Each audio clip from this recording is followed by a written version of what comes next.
It's now live. Good. I think that means we're starting. Hello and welcome everyone to this campus lecture with Nicholas Christakis, who's our guest today.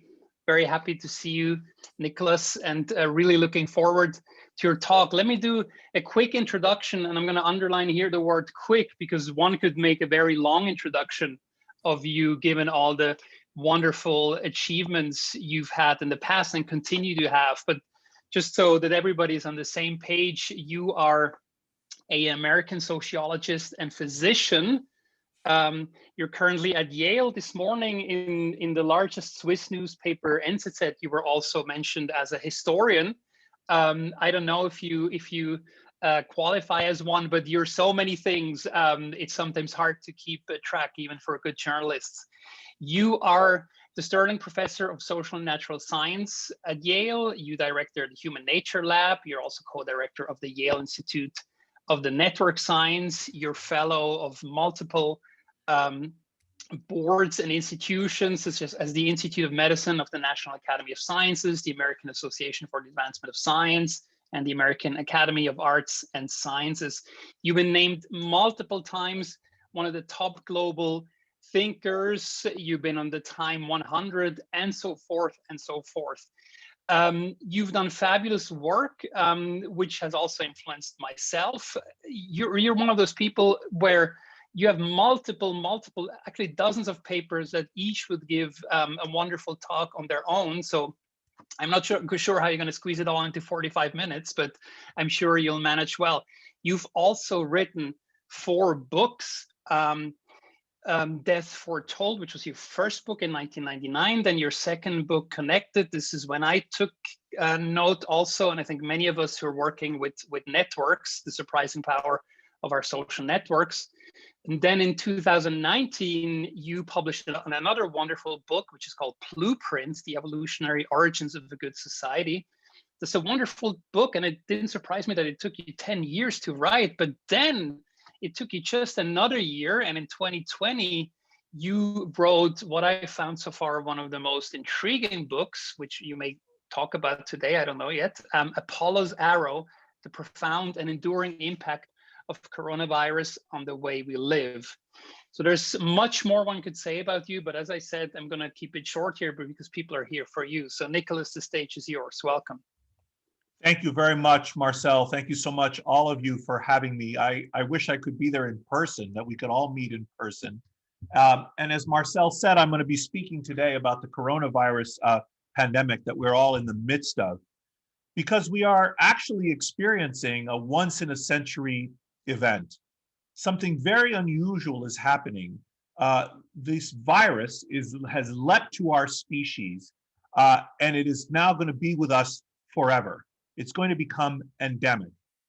And from the point of view of the virus, it's having what is known as an ecological release. It's like an invasive species.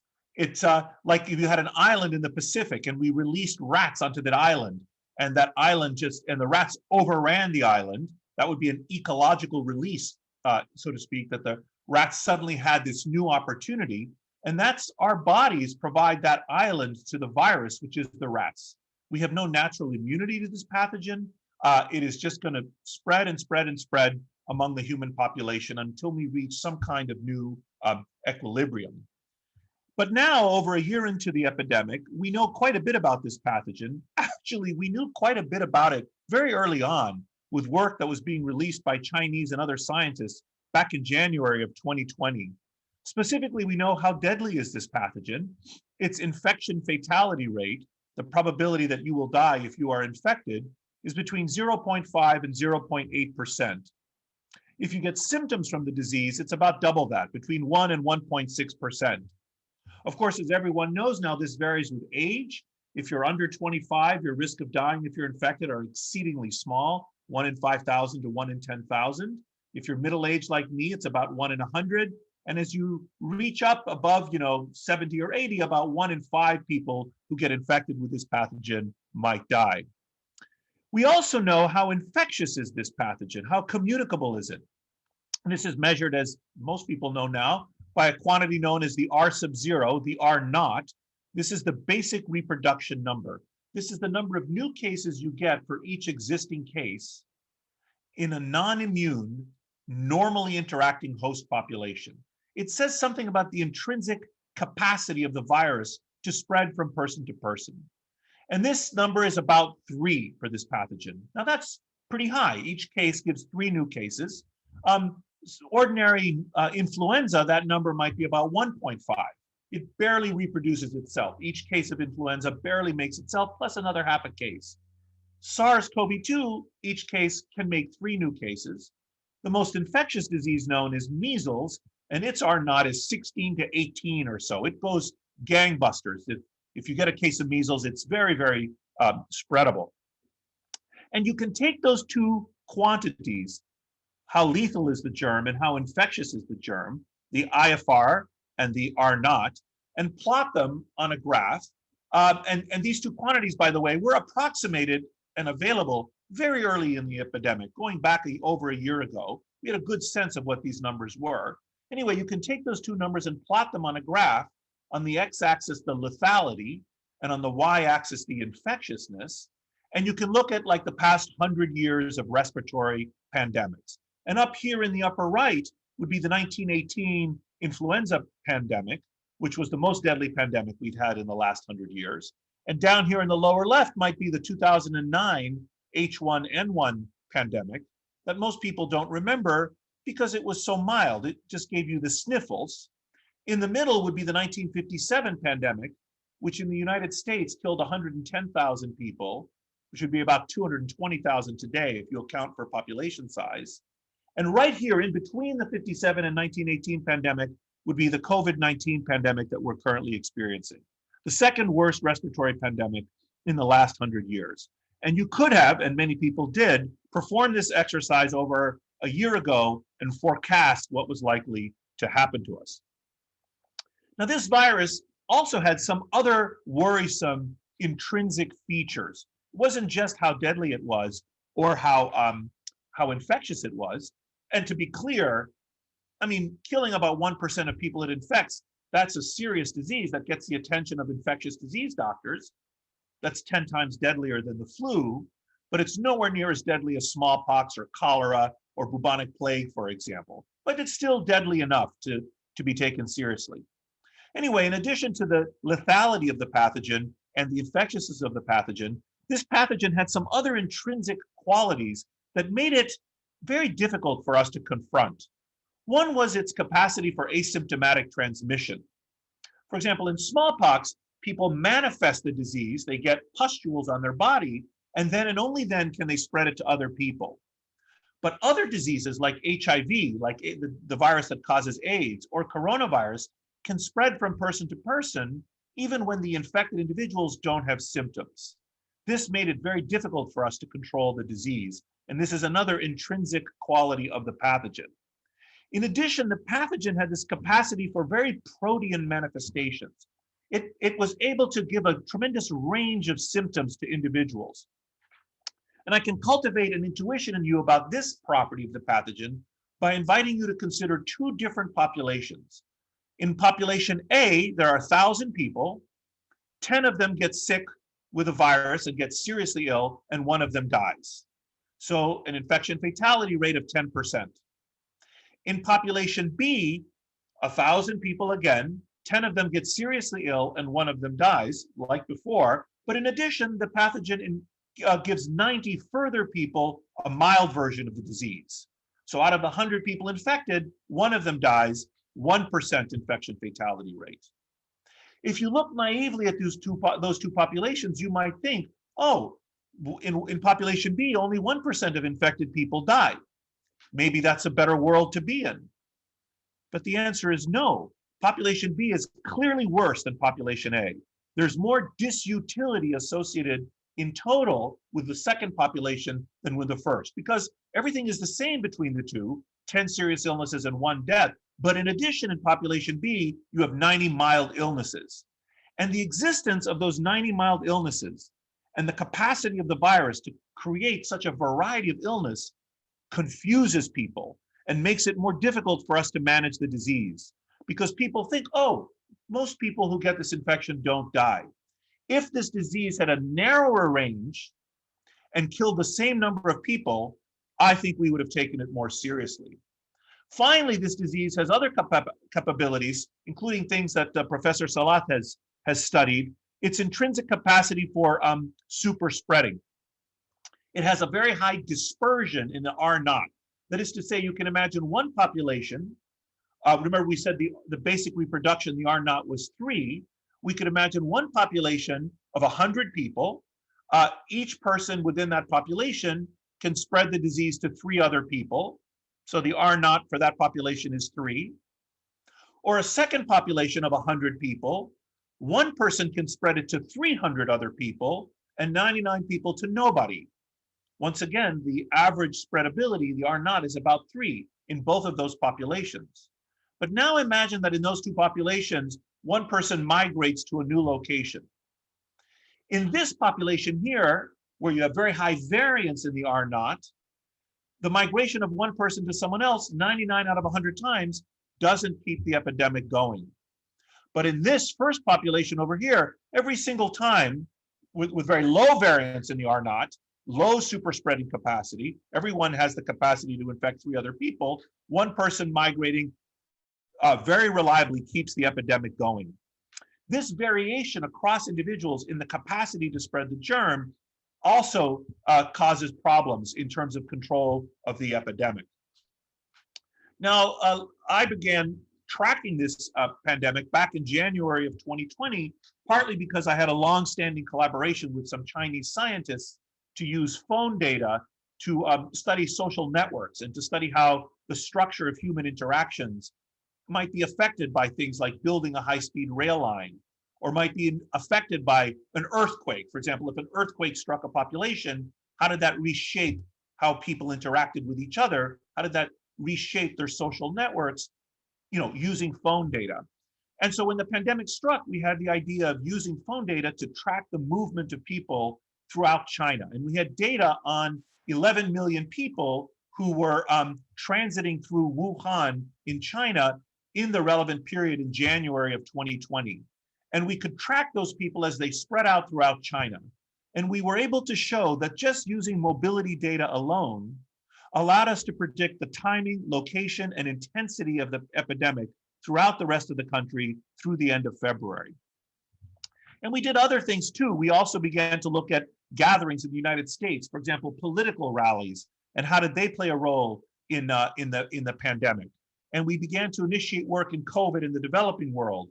And we released an app that could be used, a sort of a risk forecasting app that could be used in the United States, and a whole bunch of other projects. And so, like many other scientists around the world, my laboratory has been consumed with studying this pandemic and trying to help as well and make a difference over the last year. And in my judgment, we are not yet at the beginning of the end of this pandemic, but we are, I think, approaching the end of the beginning. And in fact, I think it's very important to understand that pandemics or serious epidemics go through a sequence of pretty typical phases. And in fact, while the way we have come to live during this pandemic may feel very alien and unnatural and strange to all of us, it's actually none of those things. Plagues are a feature of the human experience. While and you have to understand that what happened in 2020 was not new to our species. It was just new to us. We think it's crazy that we have to live the way we do, but there is nothing particularly unusual about this. Plagues are in the Bible. They're in Homer. I mean, one of the canonical works of Western literature, the Iliad, begins with a plague when Apollo comes down from Mount Olympus and punishes the Greeks by killing them with a pathogen.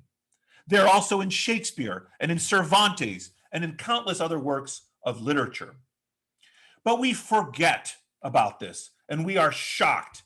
So despite the fact that we have a religious tradition, an oral religious tradition that transmits information across time, or a literary tradition, our ancestors were trying to warn us about what it's like to live in a time of plague. And despite the fact that we also have in modern era a kind of professional scientific tradition. Many medical historians had written about, had described what happens during times of plague. People like Tony Fauci were writing about respiratory pandemics when I was in high school, for example. And despite the fact that we have many professional epidemiologists who knew what was happening and who knew what was going to happen, despite all of this accumulated knowledge transmitted across time, whether in our literary or religious traditions or in our scientific traditions, we did not have a collective personal memory. So the person on the street had not seen this before. It's different, for example, than hurricanes or earthquakes that periodically strike a region, every 10 or 20 years, and people know what's happening and have had that experience, and their parents and grandparents can tell them about it. That's a kind of lived, personal, collective experience. So despite the fact that we had these warnings, we didn't act as responsibly as we could have or we should have. In the book that Professor Salath mentioned, in Blueprint, this other book I had written, I had been interested in studying sort of invariant aspects of human social order. In other words, how has natural selection shaped us to live the way we do? In other words, our genes affect not just the structure and function of our bodies, not just the structure and function of our minds and hence our behaviors, but our genes also have affected the structure and function of our societies. For example, our capacity to form friendships is very distinctive and unusual in the animal kingdom.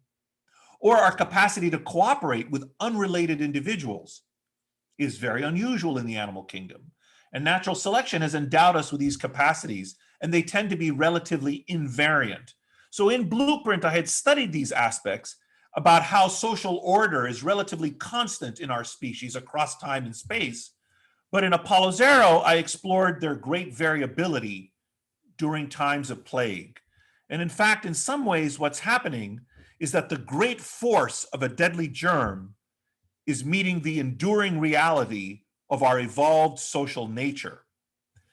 This germ, you see, exploits some of our deepest tendencies, some of our deepest evolved capacities to live socially, to have friends and form social networks, to cooperate with each other, to touch and hug each other, and to teach each other things. These are all things that the germ exploits in order to spread among us. And in fact, we live socially rather than atomistically, rather than as separated individuals of our species. We live socially in part because the advantages of being able to cooperate and learn from each other.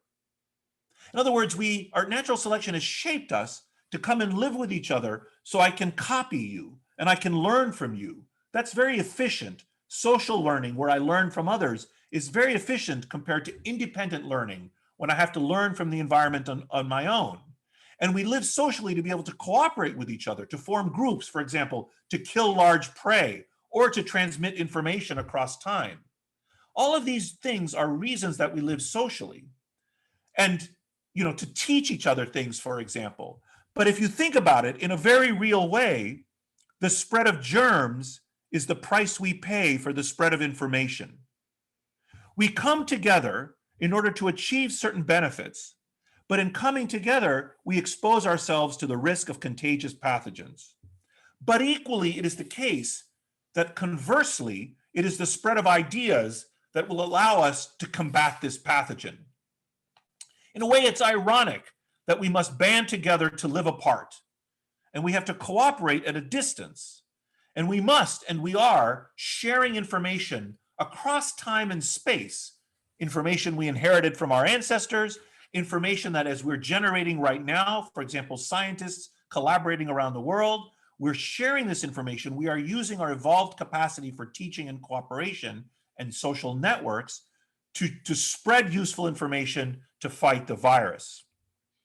And today, in fact, using modern medicine and the internet, we are innovating and spreading useful responses. Now, plagues always or typically require collective action in order to confront, and often in the modern era, state power. You cannot fight an invading army alone. If you hear that there's an invading army on the frontier, even if every individual, if you grab your gun and go to the frontier, that's useless, just one of you. Even if everyone in a disorganized fashion grabs their gun and goes to the frontier, that's also not effective. What's really needed to fight an invading army is a collective response, a kind of either self-organized or exogenously organized collective response to fight the invader. You need coordinated and organized action. And in fact, that is some of what has been so challenging in confronting this particular pandemic in the last year. People think that what we are doing is collapsing our economy. But it's very important to understand that it's the virus itself that's having this effect on us as we respond to it. There was an estimate made by former Treasury Secretary Larry Summers in the United States that the impact of this virus in the United States alone, let alone worldwide, was $16 trillion. $8 trillion of damage to our economy and $8 trillion of damage to our health in the terms of loss of life, disability, and illness.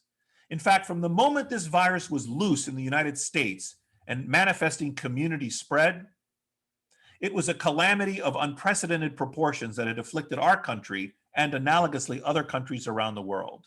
In the United States, it was like $200,000 had been taken away from every family of four.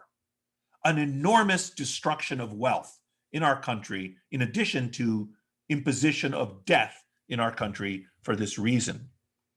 Nevertheless, this physical distancing and this economic collapse, this slowing down that we have all seen around the world, are all typical features of plagues. As noted during the plague of Justinian over 1,500 years ago by historian and priest John of Ephesus, here's what he said about what he was observing. And in all ways, everything was brought to naught, was destroyed and turned into sorrow, and buying and selling ceased, and the shops with all their worldly riches beyond description, and moneylenders' large shops, he means the banks, closed. The entire city then came to a standstill, as if it had perished. Thus, everything ceased and stopped. Such accounts of epidemic disease are eerily familiar. An economy involves exchanges, and these depend on social interactions.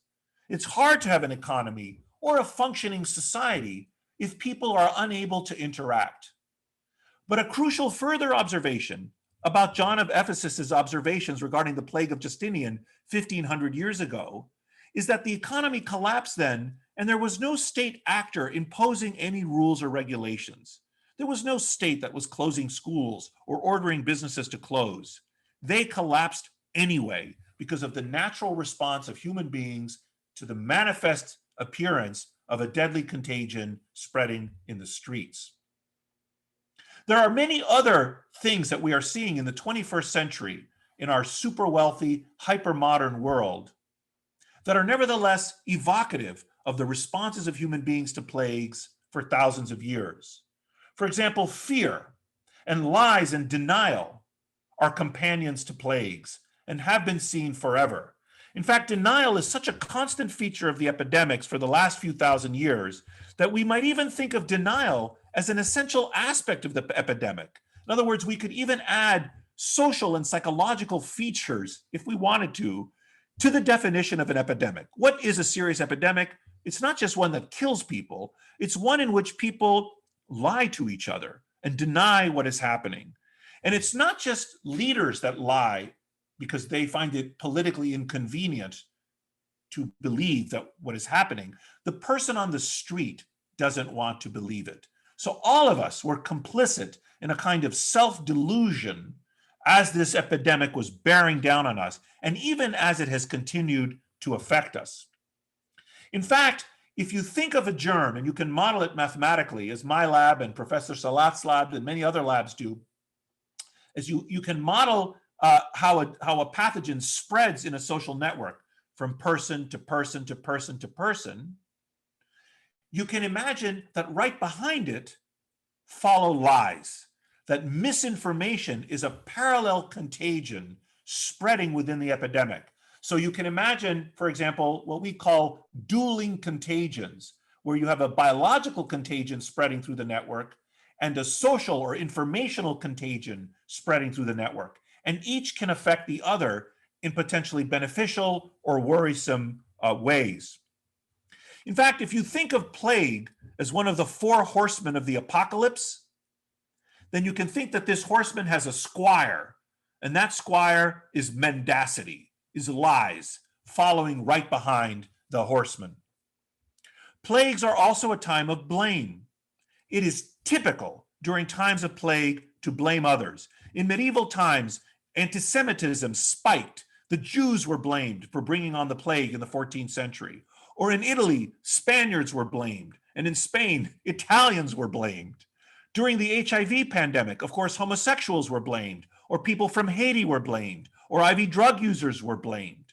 In the current pandemic, we're seeing immigrants being blamed. Always it's someone else's fault. You might wonder, where does this tendency of human beings to want to blame others come from? Part of it, I think, relates to the fact that it is more appealing, even soothing psychologically, to imagine that there is human agency behind the plague, that there are human beings that are causing this problem, because that suggests that maybe we could take action against those humans, or that we humans could do something to stop this thing, and that fantasy is more appealing than believing, for example, that what is happening to us is the workings of an implacable God that is trying to kill us and wipe us out, or than to believe that what is happening to us represents the inexorable workings of nature, right? It's easier and more appealing for us to believe that humans are responsible, and this is one of the reasons that blame is so typical during times of plague. Plagues are also a time of loss. You see grief in the streets. Marcus Aurelius, even 2,000 years ago, wrote that the kind of psychological effect of plague, the way it depressed people and made them feel vulnerable and incapable, that in some ways this psychological malaise was worse than the physical effects of the plague. Because, as I said, during times of plague, grief walks the streets. We lose our lives, we lose our livelihoods, and we lose our way of life. Every individual is affected in different ways by this impact, and you can see it and feel it in people's responses. Furthermore, you can also see that meaning tends to rise during times of plague. When people are forced to think about their mortality, or when they are forced to self-isolate, this provides opportunities for self-reflection. People think about what's important in their own lives, or what's important about their societies. For thousands of years, what we have typically seen during times of plague is a rise in religiosity. People search for meaning by becoming more religious during times of plague. And this has been seen around the world in 2019 and 2020 as well. You also see other illustrations of a search for meaning. For example, you see we have seen in the United States, and I don't know in Europe, increasing interest in people training in medicine and nursing. People want to engage in professions that they think have meaning for themselves and for their societies. In the United States, we've seen truckers, people who transport our goods, and over 1 million people are employed in this profession, suddenly find new meaning in their work because they're essential workers functioning during a time of plague. Other things as well, for example, protests on the far left with the Black Lives Matter movement, and even on the far right with the January 6th insurrection. I don't think those things just related to prior social trends. I think they also reflected people's search for meaning, a kind of desire to express what kind of society did they want to live in. Now, as you all know, we've responded to the plague in a variety of ways. There are the so-called pharmaceutical interventions, the drugs and the vaccines that we have evaluated and invented, and I'll come back to the vaccines in a moment. And then there are the so-called non-pharmaceutical interventions, the kind of social distancing, the school closure, the testing, the quarantine, the banning of gatherings, the business closures, the procedures that we've implemented, for example, to the technological fixes like the tracking apps and so on. These are all techniques that we have implemented to try to slow the spread of the pathogen. And one way to understand these is the so-called Swiss cheese model of epidemic response. You can imagine each layer of protection is like a piece of Swiss cheese. You have school closure and public hygiene measures, and mask wearing is a layer, and testing is a layer, and business closure is a layer, and gathering bans is a layer. And each of those layers is good, but not perfect. There are some holes in the layer, like pieces of Swiss cheese, randomly positioned holes of different size, big or small holes, different locations, and different number of holes. So each layer is imperfect. And now you can imagine stacking these layers one on top of the other, and the pathogen is trying to get through. So if the pathogen hits a solid part of the cheese here, it'll bounce back and it will not penetrate. But if it happens to hit a hole, it will penetrate the layer and get to the next layer. You should have the intuition that if you stack up 3 or 4 layers of Swiss cheese at random, by the 4th layer, you have enough defense that you no longer can look through the stack, that in fact, there will be no holes that are perfectly aligned to allow the virus to penetrate. This model of epidemic response allows us to understand a variety of phenomena around the world. For example, what mattered was not so much which layers of defense each country implemented, but rather that they implemented more than one. You need multiple layers of defense if you're really going to protect yourself, whichever layers you pick. So in Korea, they picked, testing and masking. In New Zealand, they picked border closure and quarantine. Each country could pick different layers, but they had to pick more than one. Furthermore, this perspective allows you to understand certain unexpected developments, like the super spreading event in the White House during the past administration, when in what must be regarded as a serious national security threat, the president and many of his advisors got sick with the virus. And I think the reason for this is that they had just one layer of defense, testing, which is good but not perfect. And so the virus was able to get through.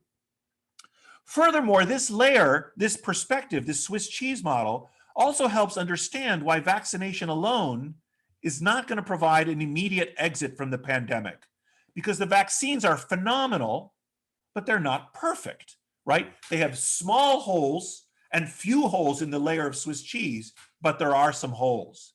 This is why, for example, it makes sense to advise the citizenry either to be vaccinated and just be outdoors, or if you go indoors, wear a mask, add a second layer, even if you are vaccinated.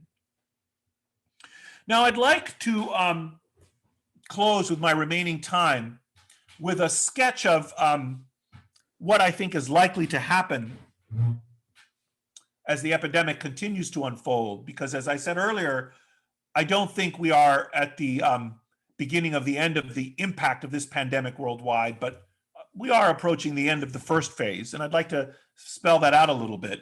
But before I spell that out, I'd like to make a little digression, a little more epidemiology 101, and explain this concept of herd immunity. Herd immunity is the idea that a population of people can be immune to a disease or an epidemic, even if not every individual within the population is immune.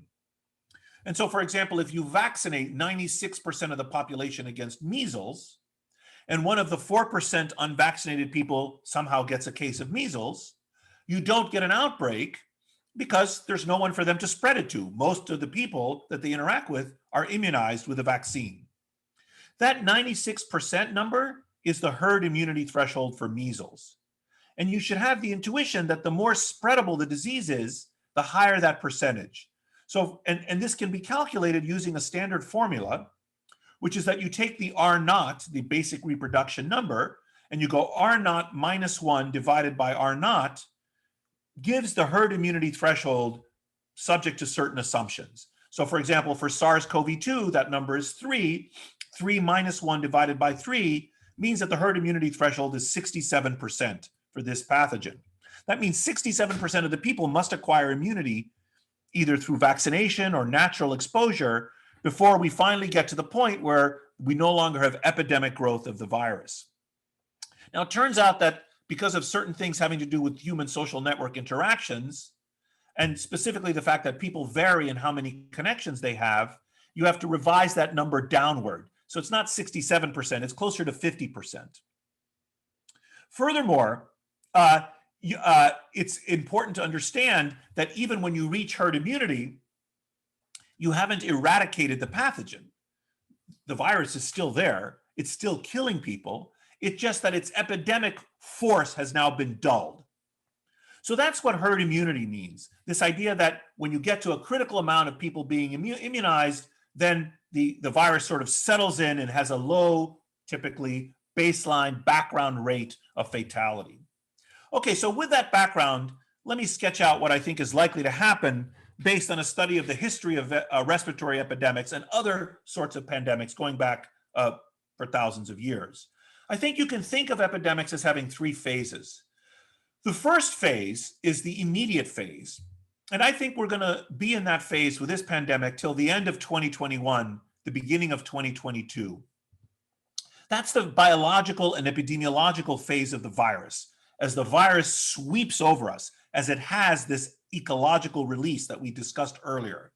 And that will continue until such time as we reach herd immunity, either because through vaccination or through, which is better, or through natural immunity, where people acquire the pathogen and then either die or ideally survive and are now have some kind of immunity to the pathogen. So until that point, we're going to be living in a changed world, wearing masks, having periodic school and business and border closure, gathering bans, and other sorts of interventions. I think in the Northern Hemisphere, we're going to have a better summer this coming summer, but I think next winter will once again be worse than the summer, not as bad as last winter. And slowly, by the end of 2021, we will reach this important landmark. And then we will enter the intermediate phase of the pandemic. Now, the intermediate phase, what it's about is not the biological and epidemiological impact, but rather the clinical, psychological, social, and economic impact of the virus. It's like a tsunami that has washed ashore and devastated the countryside. Finally, the waters recede, but it's left devastation in its wake. Just think about the fact, we don't know for sure, but we think that 5 times as many people as die from the disease will have some kind of long-term disability. I'm not talking about long COVID or short COVID. I'm saying you've recovered from the pathogen, but your body has been affected. You have neurological or psychiatric problems, perhaps cardiovascular problems because of damage by the virus, or pulmonary fibrosis, or kidney or pancreatic insufficiency because of the virus. We think that perhaps 5 times as many people as die will have such problems. So in the United States, that would translate into as many as 5 million Americans that will need care. Our healthcare system is going to have to prepare and continue to care for these individuals. Similarly, we need to understand that millions of children have missed school. Millions of people have lost their jobs. Millions of businesses have closed and been decapitalized. Our governments are borrowing trillions of dollars. All of these things are going to have social and economic and psychological reverberations, which will take time for us to recover from, perhaps until the end of 2023, beginning of 2024. And then I think we will finally put the plague behind us, and we will enter the post-pandemic phase of the epidemic. And this, I think, may be a bit of a party, a little bit like the roaring 20s of the 21st century compared to the roaring 20s of the 20th century after the 1918 pandemic ended. I need to emphasize that these aren't bright line, it's not like abrupt transitions from 2023 to 24. These are approximate, and these phases could be longer or shorter and feather into each other. But I think there will be these 3 phases one way or the other. And during this post-pandemic phase, I think we're going to see a reversal of many of the kinds of responses that we've seen so far. Religiosity, which had previously gone up, will go down again. People will relentlessly seek out social interactions. They've been cooped up for so long. So we're going to see people seeking out nightclubs and restaurants and bars and sporting events and political rallies and musical concerts. We might see a change in sexual mores as people liberalize their kind of sexual behavior.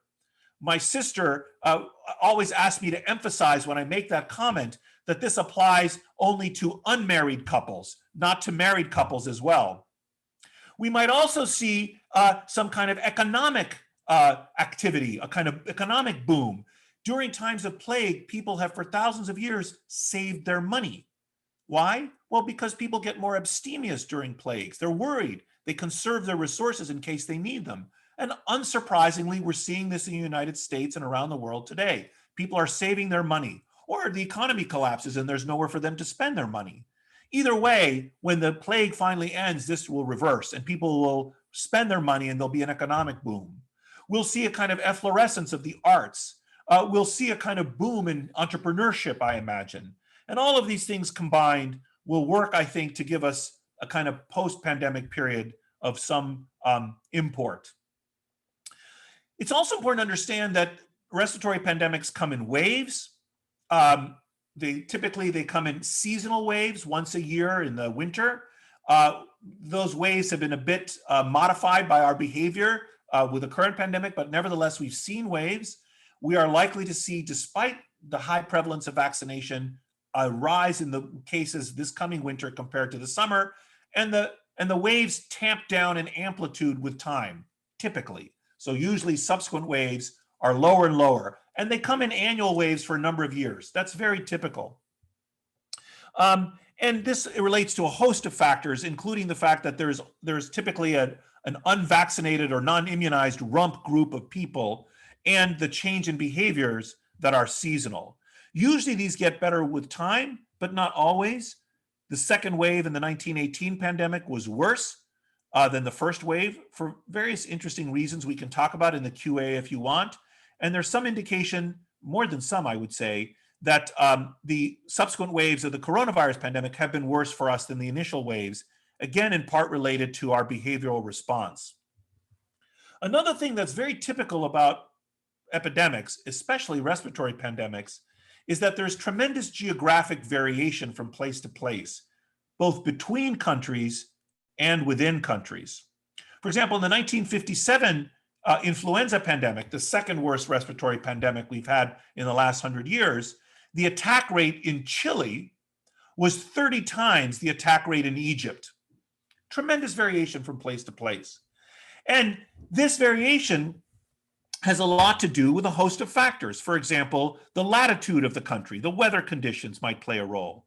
The wealth of the country might play a role. The healthcare infrastructure in the country might play a role. The demographic composition of the country.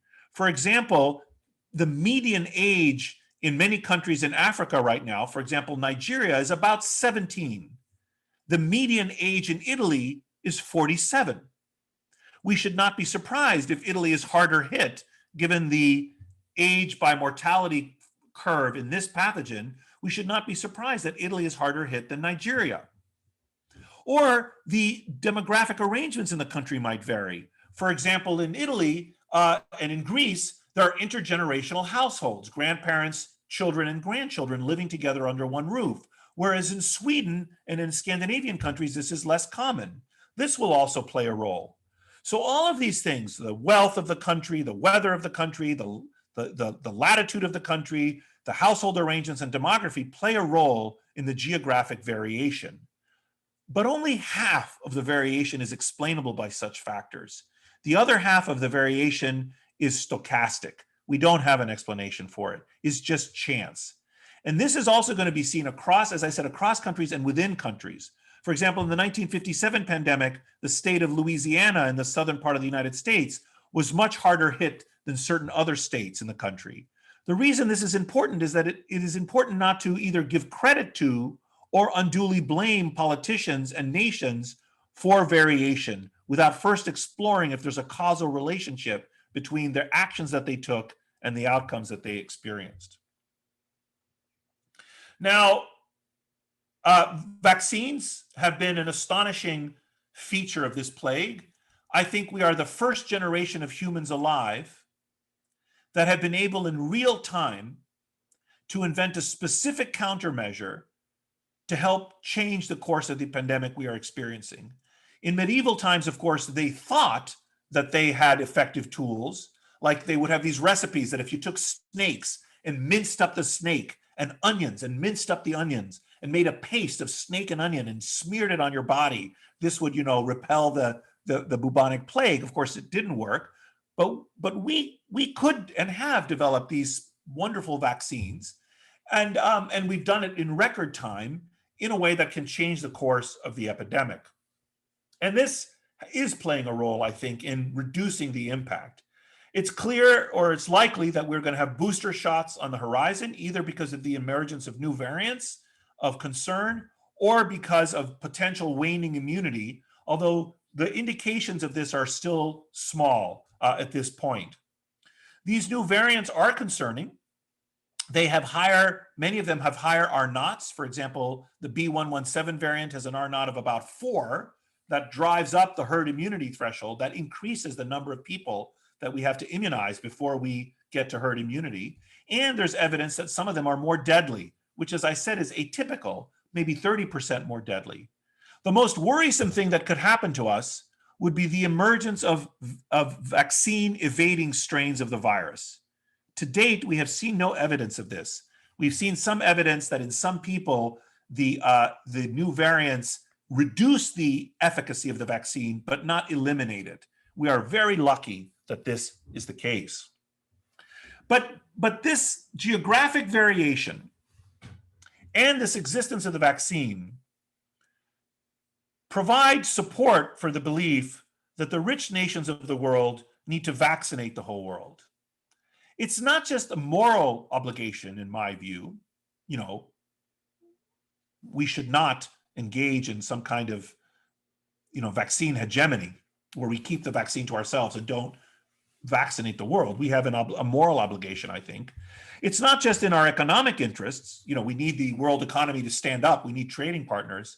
But it's also in our epidemiological interests, because allowing the persistence of unvaccinated regions of the world is like creating a petri dish for the emergence of new dangerous strains of the virus, which will inevitably come to our shores. A very recent poll of dozens of expert economists that was released just last week on May 11th by the University of Chicago indicated that they had the overwhelming sense that it would be cost effective for rich countries to buy 12 billion doses of vaccine and distribute them and vaccinate the whole world. Furthermore, I think it's very important for us to realize that this epidemic that we are facing, bad as it is, could have been so much worse. There's no God-given reason that this pathogen only kills 1% of the people. It could have been the same in every other respect, but just naturally killed 10% or 30% of the people it infected. If it were to be killing 30% of the people it infected, it would be like in the movie Contagion. If the IFR for this condition, the infection fatality rate, was 0.3, we would have been facing a bubonic plague type situation in the modern era. And unlike things like bubonic plague and cholera, which are caused by bacteria, for which we have many classes of effective antibiotics, such an epidemic caused by a virus, for which we have very few, if any, effective treatments, would have been devastating. And this possibility is why so many people have been warning for so long about the kind of devastation that such pandemics could cause for us, why they are rightly seen as national security threats. And furthermore, just because we've had the COVID-19 pandemic doesn't mean it couldn't happen again. Respiratory pandemics come every 10 or 20 years. Serious ones come every 50 or 100 years, but they are stochastic. They could come at any time. And furthermore, there is suggestive evidence that these zoonoses, these pathogens that are in animals that leap to humans, are coming more and more frequently to us for a variety of reasons, including the rise in world population, the climate change, which is leading to humans encroaching, fleeing certain areas and encroaching on the jungle, or jungles contracting and animals fleeing the jungle and coming into contact with us. We've seen a rise in zoonotic diseases with time, and many people are very concerned that the interpandemic interval could be shortening, and we could see another potentially more serious pandemic in a not so long period of time. Let me close by actually by quoting Albert Camus in a book that has been resurrected now in its popularity, La Peste, the plague. And because it illustrates the ways in which plagues offer both new challenges and new opportunities. Because I think the ways that we are good in response to plagues counterbalance the ways we are bad. I think there's a lot of evidence of bad things that we humans have done when facing this plague, but also good things. The way I've talked about how we banded together, how we shared information. It was the international collaboration of scientists and doctors and research subjects that allowed the invention of these vaccines. Albert Camus is writing about a plague sweeping the Algerian village of Oran in the 1940s, but his account is based on an 1849 outbreak of cholera in that village, and of course in prior outbreaks of bubonic plague. The protagonist in the novel is a doctor by the name of Dr. Rieux, and here is what Camus writes.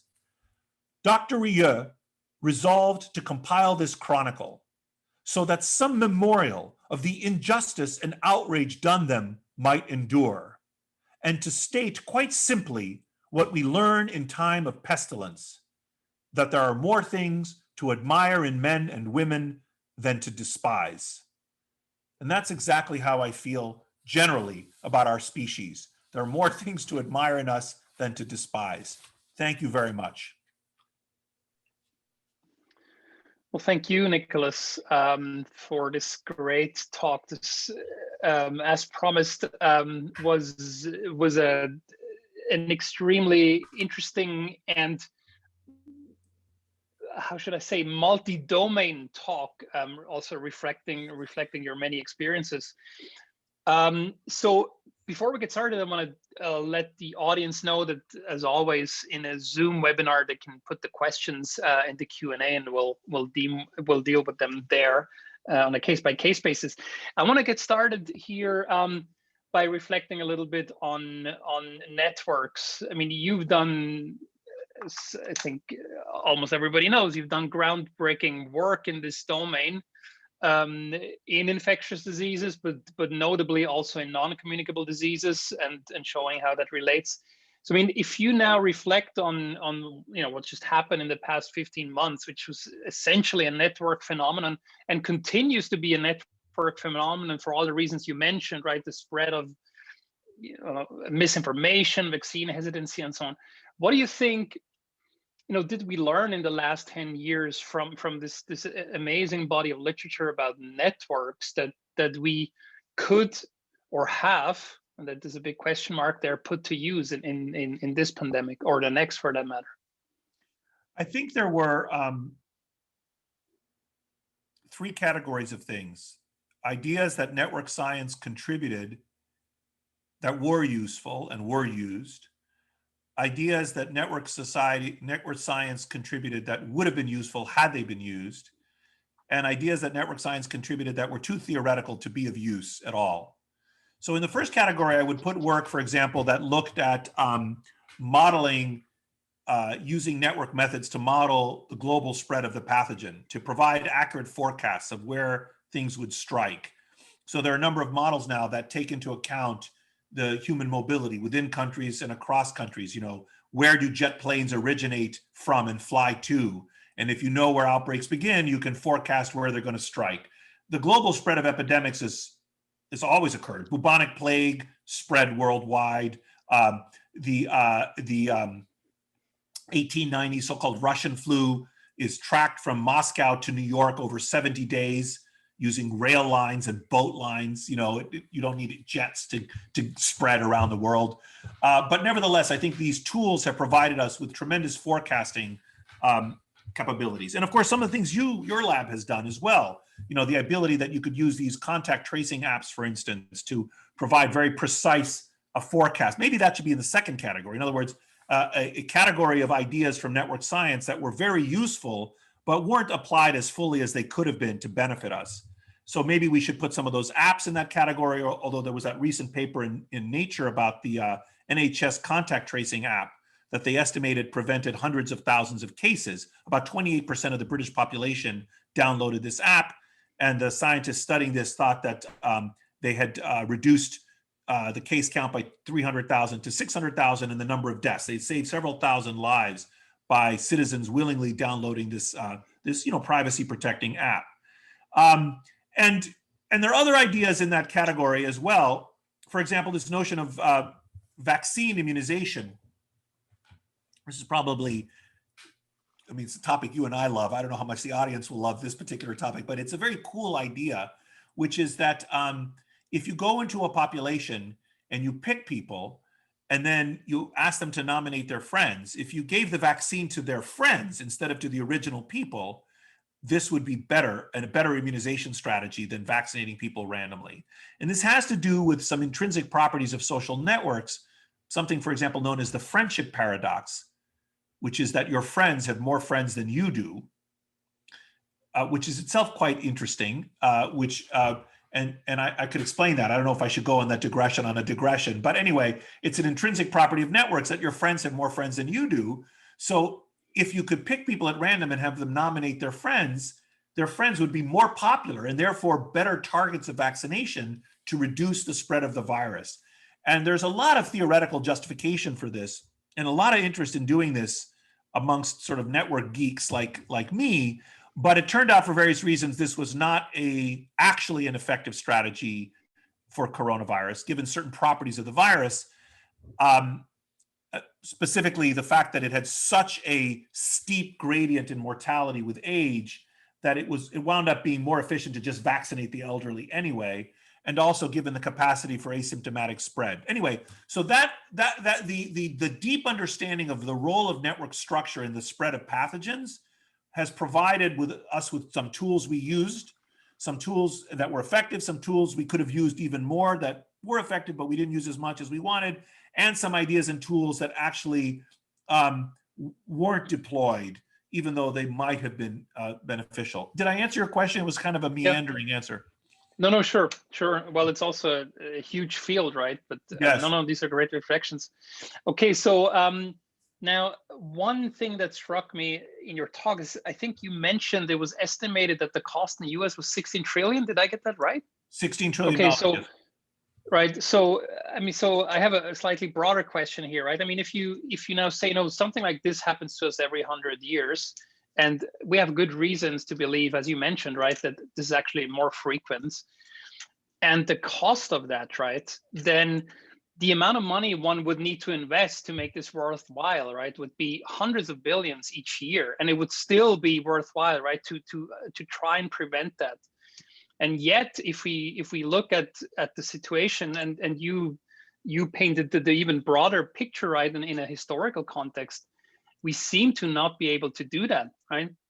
We knew almost everything about what was going to happen. We knew that sooner or later something like this will come, and we were incredibly ill prepared.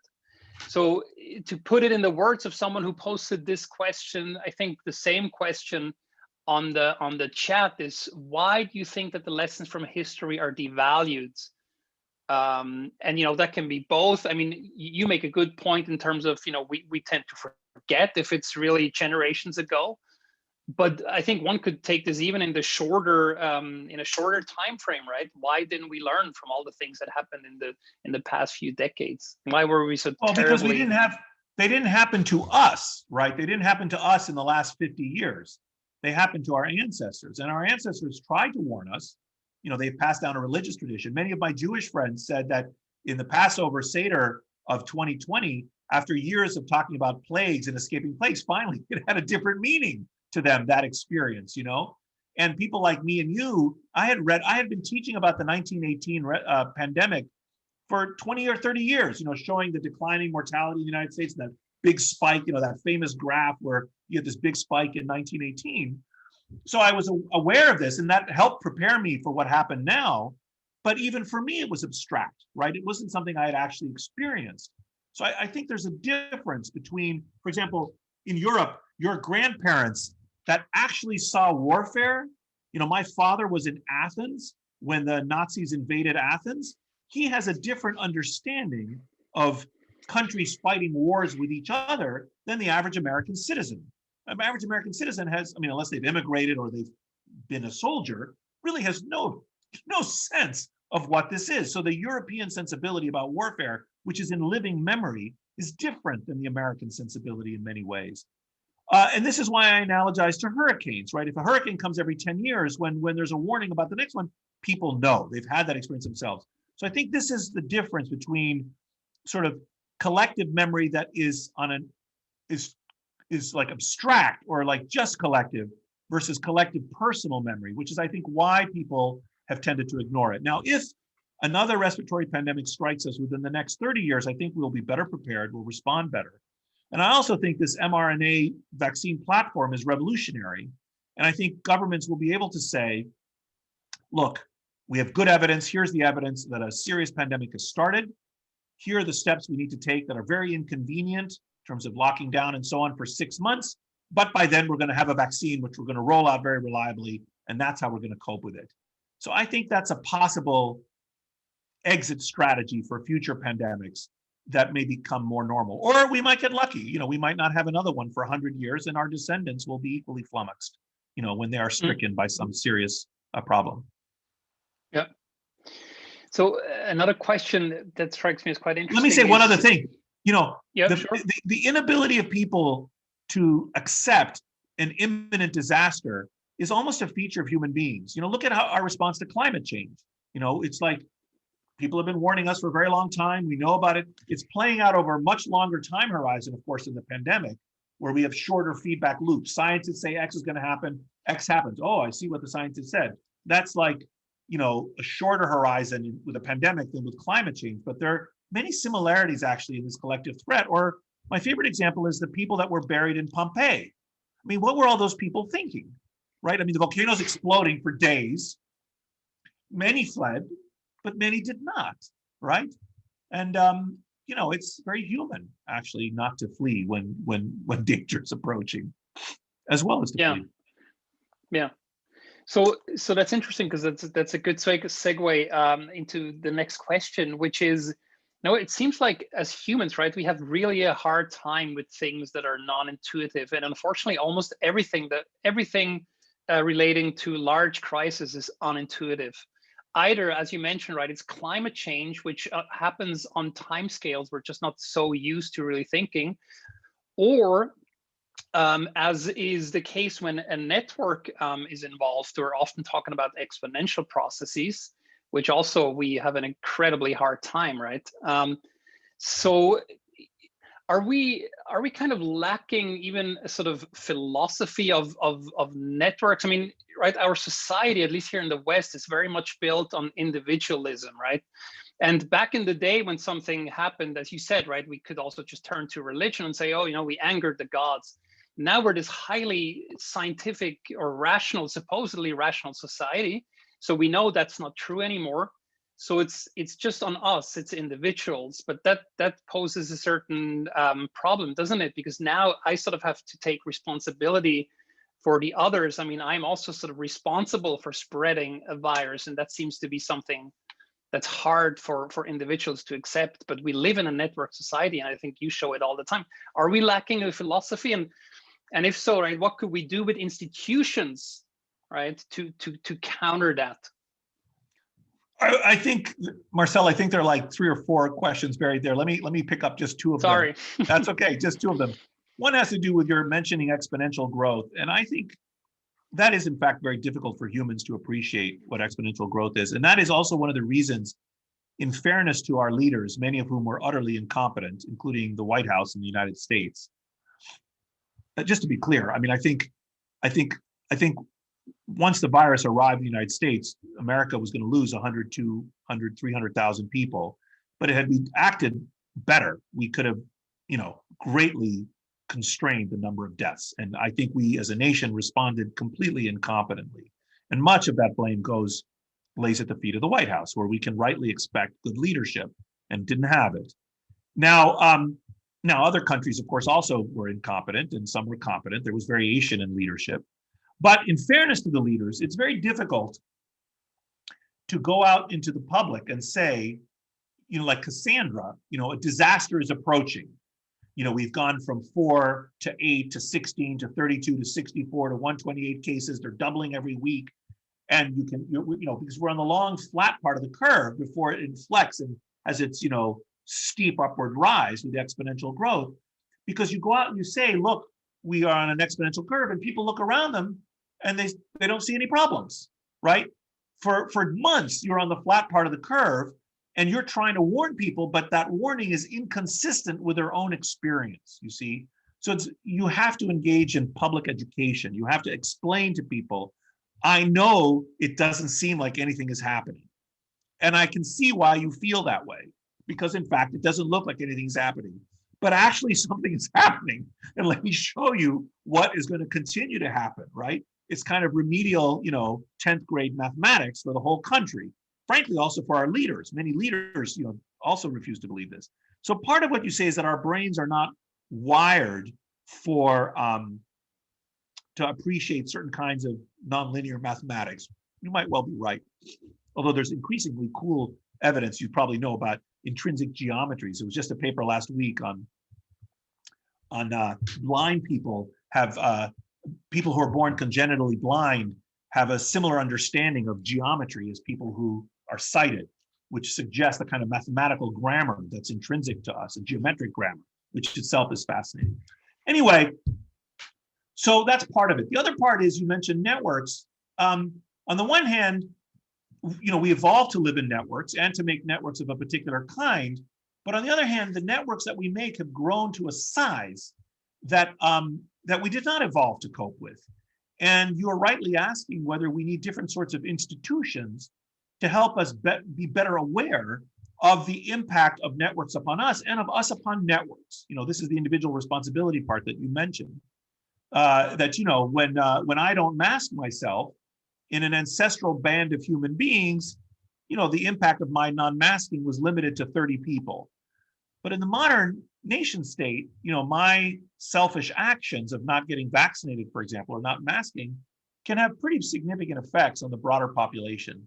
This too, I think, is an issue of education that needs to be engaged. All right, we have a question that is maybe a European phenomenon, but I'm curious to hear your interest, to hear your thoughts on this. So it's about digital vaccine passports, right? So now we're going sort of into the next phase that you call the intermittent phase, where we're just trying to bring this whole thing to an end. And vaccine passports have been talked about a lot, of course, originally, I think, in Israel, and now there's a lot of talk in the EU. Interestingly, if I understood this correctly, in the US, this didn't really make the headlines. I think the US very quickly said it's not going to happen here within the country. How do you see this going forward, and how do you think also about this in an ethical context, right? I mean, is that something you say we should absolutely do, or are you concerned here about sort of building? I personally am very pro on vaccine passports. I do not see them as some kind of Orwellian totalitarian thing, vet out your papers. That's not what we're talking about here. First of all, in the United States, I think the United States government is slow to decide what it's going to do, but I think industry is going to outstrip them. I think many employers are going to make vaccines a condition of employment. So you have to get vaccinated or have a medical exception, like if you are immunocompromised or something. Many airline carriers, I think, will require it. And people will do this not only for the safety of their customers, but the safety of their employees, right? No employer wants to be sued because their employee got sick and died because people were unvaccinated without good reason in the workplace. So we're going to see a lot of that. Many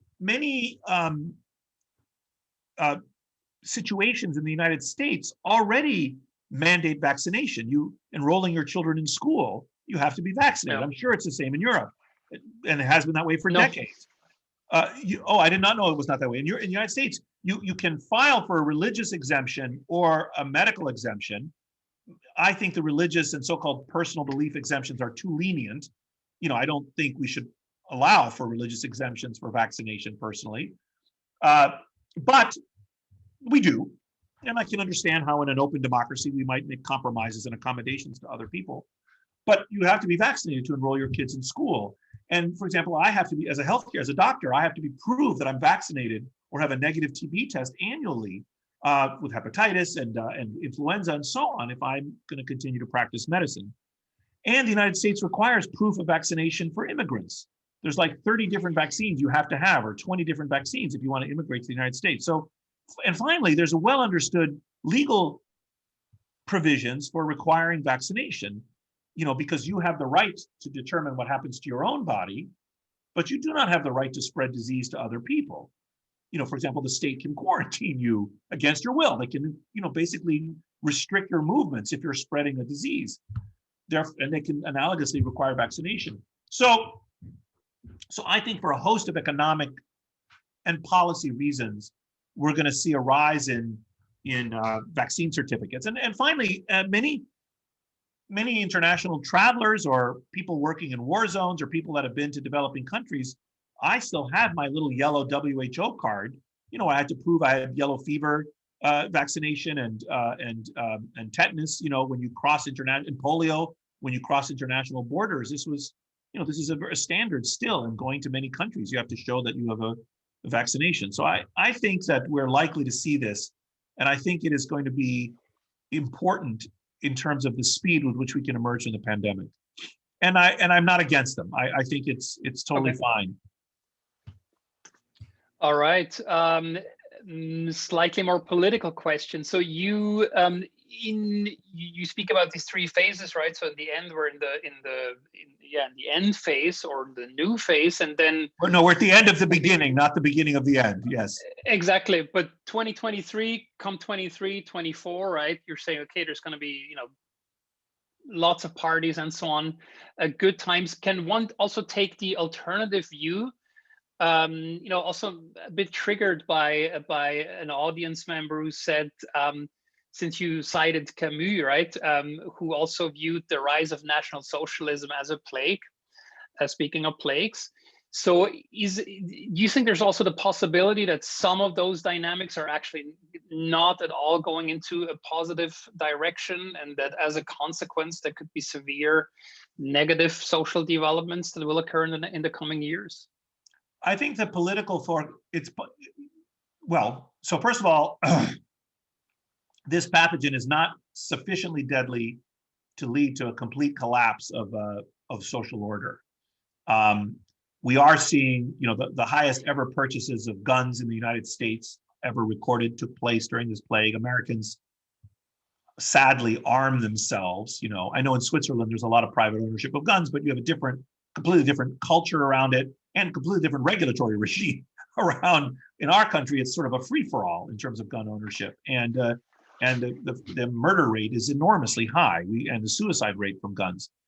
It's gun fatality is a top 10 killer in the United States. I'm quite certain it's not in Switzerland, despite the gun ownership. Anyway, so it is true. So this plague so we are seeing some indicators of rising violence and social breakdown, which I think relates in part to the stress, the social and economic stress imposed by the plague. But it's not so deadly that we're going to see a very major breakdown, in my view.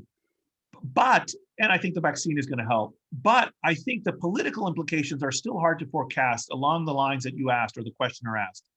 Because you see, this type of a threat, a plague, as I said, requires collective action. And insofar as it requires a strong state to organize the public, it would tend to lead to a kind of leftward tilt in politics. In other words, it strengthens the public sector because we need a strong public sector to effectively combat the threat. But a lot depends on whether the public sector is competent.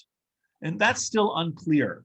In other words, if we have high expectations from the state and high need from the state, but the state is incompetent and doesn't do its work, I think it could lead to a disillusionment and to a kind of rightward tilt where we need strongman rule, to deal with a problem. Now, the rise in populism preceded the plague, right? Worldwide, we were seeing the kind of rightward tilt, which partly is a pendulum swinging, in national and global politics. Regardless, we saw it in Austria, in Brazil, in the United States, in the Philippines.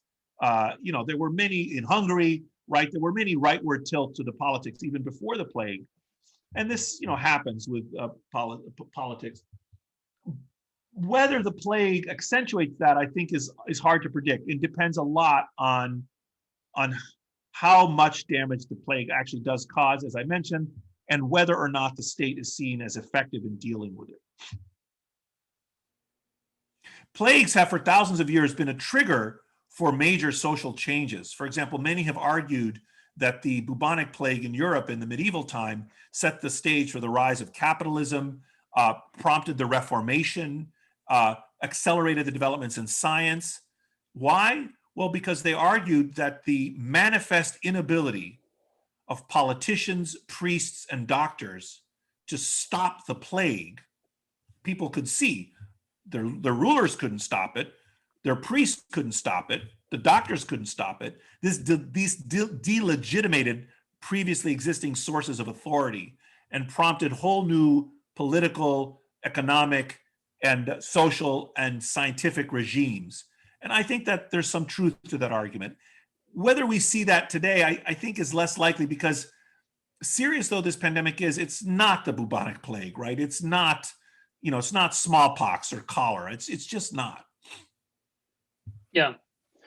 Well, okay. So, I mean, I'm asking you there with respect to, slightly more pessimistic view. Let me take a slightly more optimistic view and see what you think there. So, I mean, you said, okay, right, we have to probably deal with situations like that, maybe more on a 20-ish year sort of, time points. Who knows? Or, who knows, right? But could be more frequent, right, than just once 100 year. Once every 50 to 100, yes. If I had to predict, I'll say it will be more. The average interpandemic spell is going to reduce from 50 to 100 to, let's say, 20 to 50. But it's stochastic, so Yeah. But is it conceivable? I mean, you mentioned, right, what an enormous breakthrough, right, with these vaccines, which was just 20, 30 years ago unthinkable. Projecting ourselves into the future 30 years, which is very difficult given exponential growth also in science. Is it conceivable that this could be the last pandemic? I mean, this is sort of a bit slightly crazy question. I just don't think so, and I'm reminded of the hubris after the Second World War, where infectious disease doctors, with the invention of antibiotics, thought this is the end of infectious diseases. They really thought that because, they were inventing so many powerful antibiotics. But the thing is, these microbial adversaries of ours have been on the planet for 500 million years. They've been here much longer than we have been here. They don't mind dying. They're much more numerous than we are. They can endlessly mutate and evade our defenses. I would not bet on us. I mean, I would bet on us being able to invent technologies that are effective and useful, but I do not think we're going to conquer, infectious disease now any more than I thought, than I think those people from, in the 50s were right, that they had conquered infectious disease.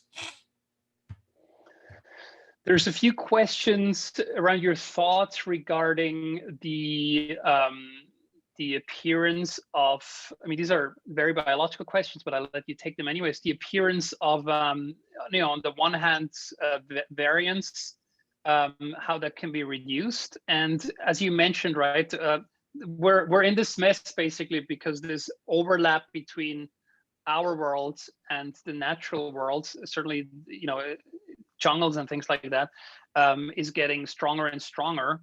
So what are we supposed to do with that, right? How do we take action to say we have to reduce that risk? Well, the best thing we can do to reduce the risk of emergence of new variants is to, as rapidly as possible, vaccinate the whole world. And the reason rapidity is important is that right now, in some ways, our slapdash, our incomplete and slow vaccination is creating precisely the Darwinian conditions for the emergence of vaccine evading strains. And you can think about that a little bit like the kind of toy model of a lion predating a herd of antelope. We all know that the lion kills the sick and elderly members of the herd, and the slow members. And by culling the herd of the slow members, it imposes a selection pressure, so the antelope run faster and faster and gets sneakier and sneakier, like those antelope that engage in random jumping. There's this odd behavior that certain African antelope do, which is as they're running along, suddenly they hop up and go in a random direction. And people now think, there was a nice paper that just came out in the last few years where people speculate that that kind of random behavior is predator avoidance behavior. So it's not just that the animal is fast, it will suddenly change direction in an unpredictable way, outsmarting its predator. So the prey evolved to outsmart the predator. And of course, the predator evolves. So you have a coevolutionary predator-prey dynamics. So you have a constant, frontier of the equilibrium that's being pushed forward. But you should have the intuition that if the lion didn't predate the herd at all, the average speed of the herd would not change. There'd be no selection pressure. And so you'd have some slow, some range in speed of the antelope, some slow, some fast, and a low average speed. But as you start killing the slower members, the average speed of the herd will rise. Conversely, if the lion killed all of the antelope, you also wouldn't get any evolution of the herd. So it's the partial selection pressure where the lion is incompletely predating the herd that results in a force of evolution and the change in the speed of the antelope. And you can think of the virus in that way too. If we didn't vaccinate anyone, then there would be no advantage to the emergence of vaccine evading strains. There's no vaccine, there's no predation, and so it wouldn't appear. Conversely, if we vaccinate everyone, then also there won't be vaccine evading strains because we suddenly confer upon everyone the ability to avoid the virus. It's when we incompletely, like a lion only killing the slowest members, when we apply an incomplete selection pressure through sloppy or slow vaccination, that we stupidly are creating the perfect conditions for the emergence of a vaccine evading strain. In fact, some people have made this argument that it was incomplete masking in many countries that created the fertile terrain for the emergence of more transmissible strains of the virus. Because if some people are wearing a mask and some are not, the only strains of the virus that can come to predominate are ones that can infect you despite, can evade the masking strategy, that are spreadable even though some people are wearing masks among the people who are not, let's say. So what we really wanted was everyone to do the behavior. There's some benefit to consistency in the application of these defenses. Mm-hmm. Yeah, that's an interesting idea.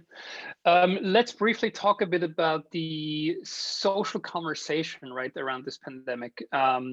And obviously, I mean, you mentioned some examples, but what we're seeing here, and we saw that also in the US, right, is, for example, scientists not being able to talk freely anymore.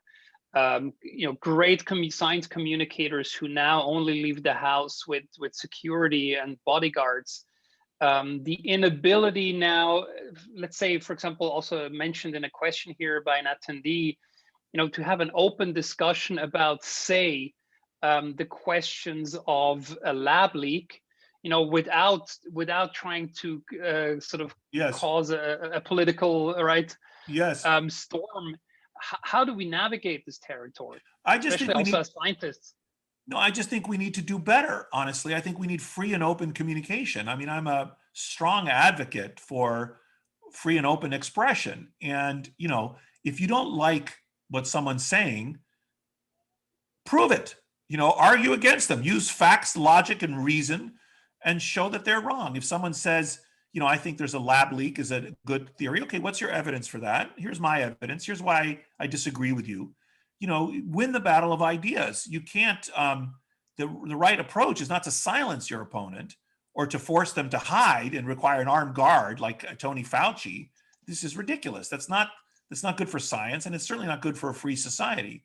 And the same thing with masking. It's okay for us to have a debate about masking. I mean, I think the evidence is overwhelming on the benefits of masking, but I wouldn't silence people who oppose that. I wouldn't prohibit them from speaking. I would just say, here's why I think you're wrong. And in the end, I think that's better for a free society and better for science, honestly. I mean, I think the evidence, the 350 cardinals voting that Galileo was wrong about the heliocentric system was irrelevant to whether, and this is the thing that's incidentally is misunderstood about science. Many people say, well, the scientists keep changing their mind. The fact that scientists are changing their mind is a feature, not a bug. That's exactly what scientists are supposed to do. It's religious figures that aren't supposed to change their mind. Like religion is supposed to be invariant. Science is supposed to change. when new evidence comes in, or people argue, scientists argue among themselves, people change their minds and say, I used to think this, now I think this. For example, with convalescent plasma, at the beginning, I thought convalescent plasma was very likely to be effective. Has a good biological rationale, there's good precedent for using convalescent plasma, but most of the clinical trials, rigorously conducted clinical trials, have said it doesn't work. So I have to abandon my hope that it would be useful, right? I mean, the evidence is not in favor of that belief. Analogously, hydroxychloroquine, people wrongly thought it would be helpful. I thought the evidence against its utility was overwhelming at the beginning, and I was right about that. Many people were right, but we did the research to show whether it's helpful or not helpful.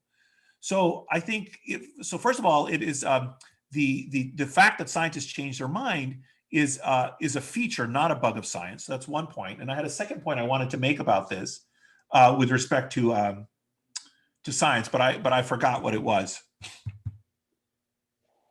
But so do I understand you correctly that, I mean, as scientists, we of course know that already, right? That's what we do. I mean, yeah, but how do we, I was just going to say, if, we need to educate the public about this as well, right? Part of scientific communication is helping the public to see this is how science advances. And in fact, one of the things I would have done, I've tried to do, and as a personal scientist, but I think our country's public-facing scientists could have done better, is more of an effort to educate the public about this exact point.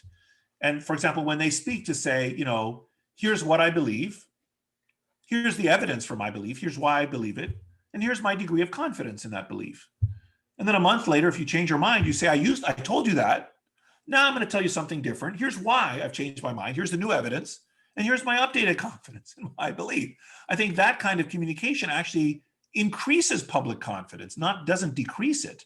I think it's a kind of slapdash, the fact that we don't convey our reasons for what we believe and don't patiently explain why we believe it. I think that is one of the things that has contributed to, and the other thing is the politicization of science. That was one of your questioner's points. I think that's extremely dangerous, that scientific positions come to be seen as politically tinged. And this is, by the way, a problem on the far right and on the far left. This is not just a right-wing problem. On the left, there's lots of people on the far left that have all kinds of, holy cows, that you're not supposed to gore, that you're not supposed to question certain beliefs on the far left as well. And I think that's not healthy for science. I think we can have our ideological disagreements. Different people with different political ideologies have different ideas about what is a good society, and different ideas about how to optimally, for example, about how to reduce poverty, right? There are very few people who think poverty is good. There are some such people. Most people think poverty is bad, but they disagree about how to reduce poverty. There are left-wing solutions and right-wing solutions. We should argue those things and have ultimately a democratic resolution of our disputes. But what we shouldn't be doing is squelching the facts that the other side is bringing to bear. So if one side says, these are the facts about poverty, and this is what anti-poverty policy does, what's your evidence for that? Okay, now I see your evidence. That's inconvenient for my political beliefs, but I have to accept it. That's the evidence that we have to deal with. So yep. So my last question, because we're hitting our 90-minute window. So just to wrap this up, and thanks again for this really inspiring talk. Having gone through what we just have gone through, where do you land, right, on the line? One could look at this pandemic and be incredibly pessimistic at how we manage this, right, as a species. One could also take the view, it's been wonderful, right, how the vaccines and all of these things. So where do you land, and sort of looking forward 10, 20 years, also in the light of the coming challenges of cyber challenges, climatic change, and so on? Where do you land on that axis at the moment? Well, on the one hand, I don't think we've been as a species and for most nations around the earth, I don't think we have done as good as we could have done by any stretch of the imagination. And as I've been highlighting, our ancestors warned us. For example, the book is named Apollo Zero because it it refers to the god Apollo, who in ancient Greek times was, like in many ancient religions, the god of healing was the same as the god of disease. And what happened in that at the beginning of the Iliad is that the Greeks had laid siege to Troy and were sacking vassal states of Troy. And they went to a particular city and they killed all the men and they kidnapped and enslaved all the women and took all the treasure and brought it back to their camp. And there was a maiden girl called Chryseis, and her father, who was a priest of Apollo, came to ransom her with a great treasure. And not only did Agamemnon refuse to return the girl, but also he abused this man and he hit him and he humiliated him. He said, "Your daughter will grow old in my house, tending my loom, in my bed." And the Greek army didn't like this at all, and Agamemnon ignored them. And he said to the father, "Don't let me catch you lingering among the boats, because if I do, I'll kill you." And so the priest goes down to the shore and he prays to Apollo and he says, "If any offering I've ever given you has pleased you, please hear me now and punish the Greeks." This is the beginning of one of the canonical works in Western literature, the Iliad. And Apollo hears the prayer and flies down from Olympus and crouches among the Greek boats. And the story goes, first he killed the running dogs, then the horses, then the men. 9 days through the army go the arrows of the god, and the funeral pyres burnt night and day. Until on the 10th day, Hera, the queen of the gods, took pity on the Greeks, for she saw them perishing. Anyone looking at photographs of the funeral pyres in India right now must be thinking of this. 3,000 years ago, it's the same, okay? It's the same. So on the one hand, you could see grounds for pessimism. We never learn, and we're just suffering. We are soft human beings, all of us, soft on the outside, beholden to the workings of nature, beholden to these germs, beholden to our own psychology, which makes fools of us. All of that's true. Yes, I know. But still, I'm optimistic because I think we are an amazing species, capable of tremendous things like love and friendship and cooperation and teaching. And I think it's those things that will see us through and are seeing us through. Well, thank you. I share that sentiment, and thanks again for your deep insights here. And I want to remind everybody that your two most recent books are Blueprints, The Evolutionary Origins of a Good Society, which was published in 2019, and the one published last year, Apollo's Arrow, The Profound and Enduring Impact of Coronavirus and the Way We Live. And I can highly recommend both of them. Thank you very much for... They're both available in German as well, and in many other foreign languages. Perfect. And hopefully French. French, I think we're waiting to see about Apollo's Arrow, but yes. Excellent. But we're an international community here. So thanks again, Nicholas. It was wonderful to talk to you, and hopefully one time not too soon again in real life. I look forward to it, Marcel. Thank you so much. Thank you. Bye-bye.